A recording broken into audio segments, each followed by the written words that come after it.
আসসালামু আলাইকুম। তোমরা যারা 2025 এর এইচএসসি ক্যান্ডিডেট আছো তাদের জন্য আমি এর আগের 3টা ভিডিওতে তোমাদের ইংলিশ ফার্স্ট পেপারের সাজেশনস নিয়ে আলোচনা করেছিলাম এবং সেই সাজেশনসটা ছিল অনেক প্যাসেজ, তারপর হচ্ছে তোমার অন্যান্য রাইটিং পার্ট, এগুলোর অনেক আলোচনার উপরে আমরা একটা ফাইনাল সাজেশনস তৈরি করেছিলাম। আজকের ভিডিওতে আমি তোমাদের সাথে ইংলিশ সেকেন্ড পেপারে ফাইনাল সাজেশনস নিয়ে আলোচনা করব। এখানে তোমরা ইতিমধ্যে জানো যে তোমাদের রাইটিং পার্টে টোটাল 40 মার্ক থাকবে এবং 10 নম্বর প্রশ্ন যেটা, সেটাতে ফর্মাল লেটার বা ফর্মাল ইমেইল থাকবে, স্ক্রিনে তোমরা যেটা দেখতে পাচ্ছ, এবং সেখানে মার্কস থাকবে 10। এরপরে 2 ধরনের প্যারাগ্রাফ থাকবে। একটা প্যারাগ্রাফটা হচ্ছে বাই লিস্টিং বা ডেসক্রিপশন, যেটা তোমাকে 200 ওয়ার্ডের মধ্যে লিখতে হবে, এবং 12 নম্বর যে প্রশ্নটা সেটাও আরেক ধরনের প্যারাগ্রাফ। সেখানে তোমাকে কম্প্যারিজন অ্যান্ড কন্ট্রাস্ট অথবা কজ অ্যান্ড ইফেক্ট, এই দুইটার যে কোনো একটা, মানে যেটাই আসুক না কেন, সেটা তোমাকে 200 ওয়ার্ডের মধ্যে লিখতে হবে, এবং এখানেও থাকছে 15 মার্ক। তো ফর্মাল লেটার বা ফর্মাল ইমেইলের আমি কয়েকশো কোশ্চেন অ্যানালাইজ করে তোমাদের জন্য মাত্র কয়েকটা দিয়েছি। এখানে তোমরা দেখতে পাচ্ছ কোশ্চেন নাম্বার 11, যেখানে রাইটিং ফর্মাল লেটার। এখানে আমি মাত্র 13টা তোমাদের জন্য দিয়েছি। আশা করি এই 13টা বা অন্যান্য যে সাজেশনসগুলো তোমাদেরকে দেওয়া হবে, এগুলা অগ্রাধিকার দিয়ে তুমি যদি পড়ে যাও, ইনশাল্লাহ এখানে তুমি অনেক বেশি উপকৃত হবে। তো প্রথমে তোমরা দেখতে পাচ্ছ এখানে লেখা আছে রাইটিং ফর্মাল লেটারের মধ্যে যে setting up a debating club. এরপরটা হচ্ছে নাম্বার 2, সেটা হচ্ছে providing multimedia facilities in the classroom.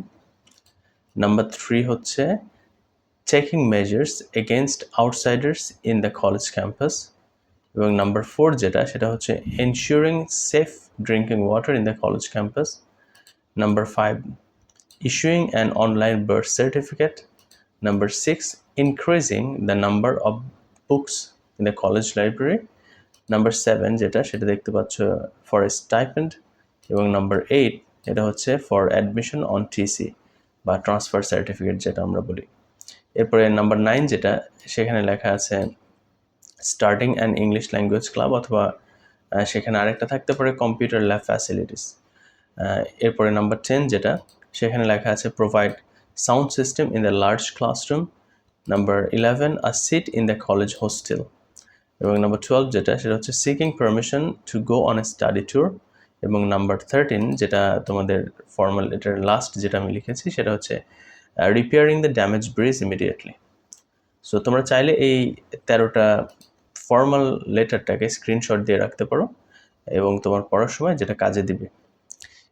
এই সাথে আমি তোমাদেরকে ফর্মাল ইমেইলের মাত্র কয়েকটা সাজেশনস দিচ্ছি।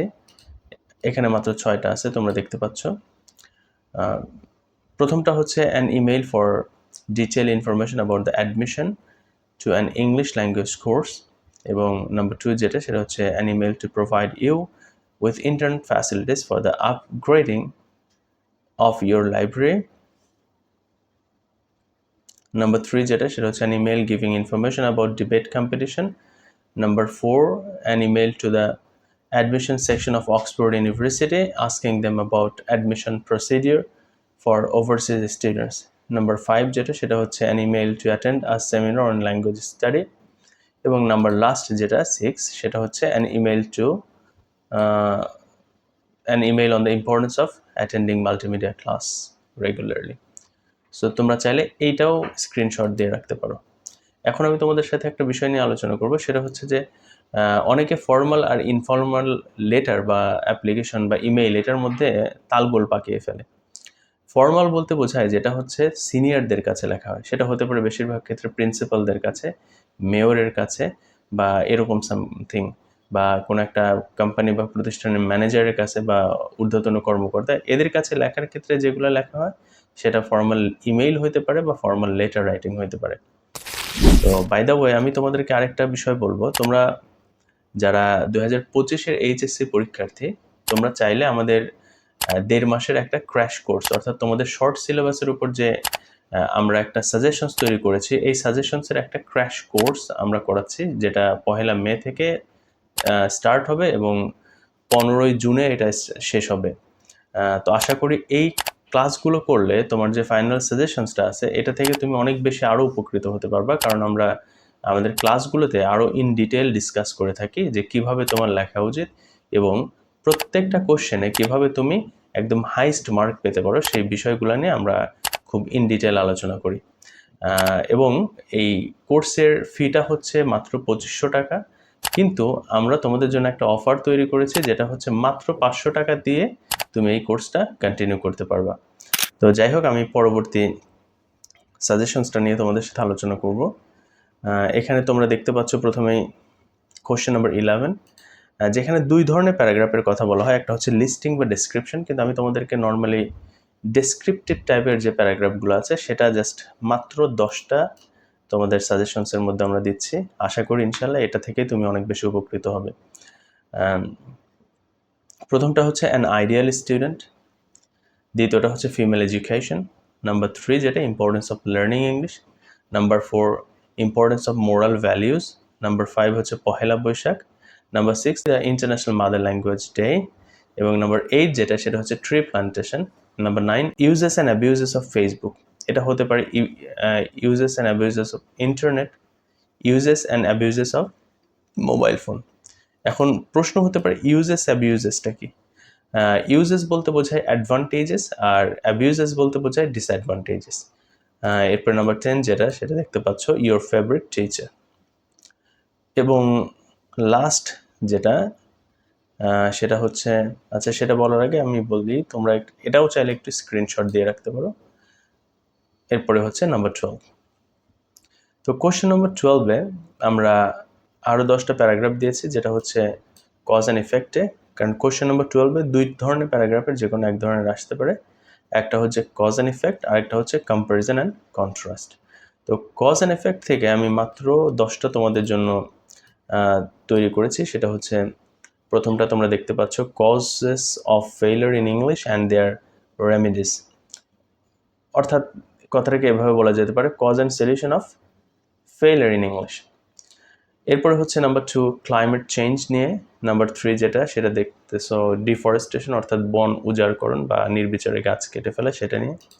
নাম্বার 4 যেটা সেটা হচ্ছে যৌতুক, যেটা বাংলা বলে আর এটা ইংলিশে এখানে লেখা আছে ডৌরি সিস্টেম।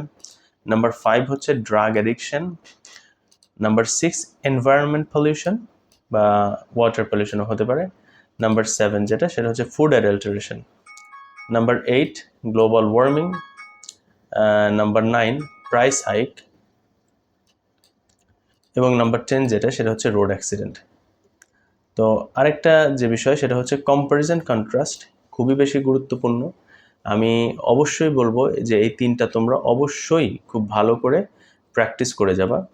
ইনশাআল্লাহ এই 3টা থেকে আল্লাহ চায় তো হতেও পারে, আসতেও পারে, এবং খুব ইম্পর্ট্যান্ট এবং খুব হট টপিক যেটা বলা যেতে পারে। এই যে প্রথমটা তোমরা যেটা দেখতে পাচ্ছ, ডেমোক্রেসি অ্যান্ড ডিক্টেটরশিপ।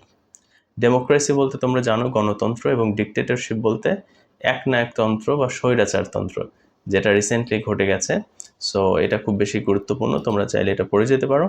নাম্বার 2 যেটা কম্প্যারিজন কন্ট্রাস্টে, সেটা হচ্ছে city life and rural life, এবং নাম্বার 3 লাস্ট যেটা আমরা সাজেশনসে রেখেছি সেটা হচ্ছে online class and offline class. So এই হচ্ছে তোমার পুরো সেকেন্ড পেপারের রাইটিং পার্টের ফাইনাল সাজেশনস। আর গ্রামার পার্টের জন্য যেটা বলবো সেটা হচ্ছে তোমরা প্রত্যেকটা গ্রামারকে খুব ভালোভাবে প্র্যাকটিস করতে হবে। আমি তোমাদের আরেকটু সময় নিব, সেখানে হচ্ছে গ্রামারের ব্যাপারে কিছু কথা বলবো। অনেক স্টুডেন্টরা দেখা যায় যে গ্রামারে সাধারণত অনেক ভালো করতে পারে না। এই ভালো করতে না পারার পিছনের কিছু রিজন থাকে। এই প্রথম রিজনটা হচ্ছে সে সেন্টেন্স বুঝে না। আর সেন্টেন্স যদি কোনো একটা স্টুডেন্ট বুঝে, পাশাপাশি সেই নির্দিষ্ট গ্রামারের যদি নিয়ম কানুনগুলো বুঝে, তাহলে দেখা যায় যে খুব সহজেই সে আনসার করতে পারে। এবং তার যে প্র্যাকটিস বুকগুলো, অর্থাৎ বোর্ড কোশ্চেন অনেকে সলভ করে, অনেকে বিভিন্ন কোশ্চেন্সগুলো সলভ করে। তো কেউ যদি 2টা দক্ষতা অর্জন করে, একটা হচ্ছে তোমার সেন্টেন্স বোঝার অ্যাবিলিটি, এবং দ্বিতীয় যেটা সেটা হচ্ছে তোমার ওই নির্দিষ্ট গ্রামারের যে নিয়ম কানুন আছে এটার অ্যাবিলিটি যদি থাকে, তাহলে দেখা যায় যে আলহামদুলিল্লাহ স্টুডেন্ট অনেক ভালো করতে পারে সেই গ্রামারগুলোতে। তো আমি তোমাদের জন্য দোয়া করি শেষ সময়ে তোমরা ভালোভাবে প্রস্তুতি নাও, তোমরা তোমাদের স্বপ্ন পরীক্ষায় জিপিএ 5 পাও। ইনশাআল্লাহ দেখা হবে তোমাদের সাথে হয়তোবা ক্লাসে। ভালো থাকবে, সুস্থ থাকবে, সবার জন্য শুভকামনা। আর এই ভিডিওটা যদি তোমাদের উপকারে এসে থাকে তাহলে তোমাদের ফ্রেন্ডদের মাঝে শেয়ার করে অন্যর উপকার করবে, এবং আমাদের চ্যানেলটা সাবস্ক্রাইব করে রাখবে, বা আমাদের ফেসবুকে দেখে থাকলে ফেসবুক পেজটি ফলো করে রাখবে। ভালো থাকবে, সুস্থ থাকবে। আসসালামু আলাইকুম ওয়া রাহমাতুল্লাহ।